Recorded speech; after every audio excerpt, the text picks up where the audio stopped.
Terms mo na. Hawak na ni Mami, ha? Ayaw niya sa mga dumarating na huli sa usapan. Ano? Hindi na masabi ganun ako. Gusto nga niya yung kamay mo sa kanya lang. Nasang oras. Hmm. Galang ako doon.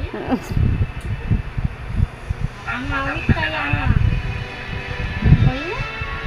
Na hindi inaasahan. Hawak na. Yan na, hawak na. Hawak na ni Mami. Pag binitawan, ay, binaba. Ay. Ayun na, hawak na. Ay, hawak-hawak pa eh.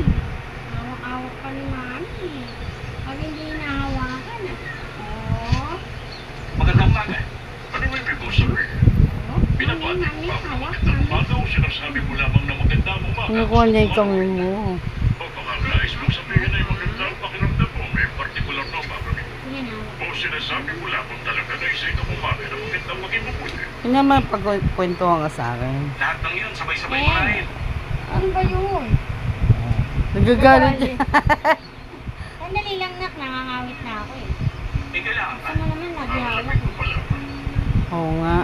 Gusto niya kay Naghahanap kay daddy naman eh. sa isang Aray! Ayan niya na. Nagagalit siya, nagsiselos siya. sa palaran. Wala akong maisip na Sa! na magkakaroon ng interes sa pakikipagsapalaran. Masama, nakakatakot,